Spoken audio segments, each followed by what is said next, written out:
This is Umar for BoxNation. We're in Riyadh, Saudi Arabia, the capital of world boxing. David Adeleye, you're coming off a sensational knockout victory. We'll come on to that in a second, but what His Excellency and Riyadh season have put on here is sensational itself. The Ring magazine, an iconic brand, is back in boxing and it's under the hands of His Excellency. What do you think about it? No, you know what? He's making things happen. I remember being there last year, the night before my fight, or the night before my weigh-in, and thinking, wow, this is a spectacle. I didn't think he was going to top it, but look, he seems to do it every single time something's happening, and there's some big names here, man. It's mouth-watering.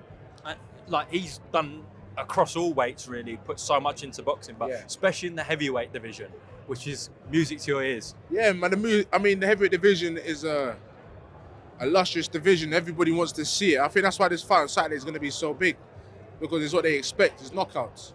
And once you get to a certain size and you're a big boy, that's what's going to come, knockouts. David, listen, I mentioned it, what happened a couple of weekends ago. No one predicted that, really. Everyone see it as a 50-50 fight. And you tore up the script. Just give me your reflections on it, David, please. You know what? We knew we was going to do that. I'm a fighter, so I know what I'm capable of doing. And I knew I was going to knock him out. So I just said, yeah, look, we're going to go out there, do our thing, and move on to the next. And that's exactly what we've done. We've brushed past him now. And now we're looking at these big events and these big fights moving forward.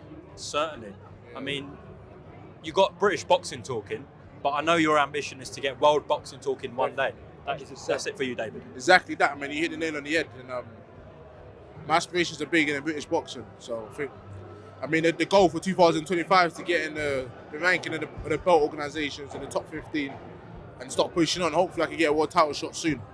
David, coming off that loss, the 14 months out the ring, did you need that for yourself as well? Yeah, not for anything in particular, but you do need it for yourself. I'm a fighter, so being in the ring is what matters to me, And I was in the gym. I think a lot of people kept saying, "Oh, David is a long time out the ring," but I was in the gym. I was sparring, so it was nothing new, So it didn't really bother me. I think it's all for people that look into things a bit too much, but for me, I didn't care. You have been mandated to fight Moses Talma. Rather, Moses Talma has been mandated to fight you for the English title. That's been ordered. What are you thinking? Obviously, Moses has got to fight this Saturday. Is that something you're open to early next 100%. year? Look, I said as soon as I won the belt that we was vacating and moving on, because I'm not a British level fighter. I see myself bigger than that. I think he was mandated to fight Solomon for about a year and a half. The fight never happened. So look, they think they just mandate fights because they have to. But yeah, look, I think with due time, them fights will definitely happen sometime down the line. But for the English title, the fight's bigger than that. So we're hoping for something bigger and better. You touched upon it. I spoke to Francis Warren in the week, and he said if Fabio vacates his British title, and that's on the line for you and Moses, he believes it's then much more realistic. Is that a fair assessment? Yeah, look, I leave it in the hands for the people that make the fights. I'm a fighting man.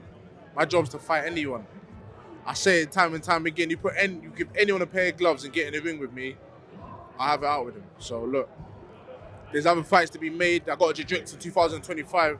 Frank Warren's put down some names for me to fight. Can you reveal some? No, but look, he weren't in the names, but you never know with boxing. But like I said, he's looking for the world honours. I'm looking for world honours. So yeah. Just one more on Moses. Obviously, he's in action against Dempsey McKean this Saturday. What are your thoughts on him as a fighter? He's 19 years old. He's a good fighter. The proof is in the pudding. He's got a good fight on Saturday. I think he'll come out victorious. But yeah, like I said, man, we're both pushing in certain trajectories. I think we definitely will meet each other. But if it happens now, I doubt it. We have to be realistic. It'll probably end up happening some years down the line or later on down the line. And for something bigger and better. 2 London heavyweights. I can see that as a pay-per-view fight one day. Exactly. Maybe like another Dubois AJ sort of fight in the stadium, selling out a big stadium rather than just fighting for English title. Okay. David, just before we close off, in your heart, what are you feeling about the main event? Good fight. I said, look, Usyk's close to the ceiling. I think Tyson's got a lot more. He could have improved from the last fight a lot more. So I do see Tyson becoming victorious. I spoke to some people in this camp. They're telling me he's looking in the gym. He's on smoke this week. I see Tyson in there. I spoke to him in there. He seems like he's proper. He's on it. He's in a different sort of mindset. He's got a different mind frame on him. And look, he's coming the same way he came from Wilder Fury too. So I see it being a knockout. Really? I see it being regardless, I think Fury's going to win by knockout. And if Fury don't win by knockout, I see Usyk stopping Tyson. But regardless, I don't think the judges are going to be needed. Well, you certainly didn't need a judge in your last fight. That's Top it, baby.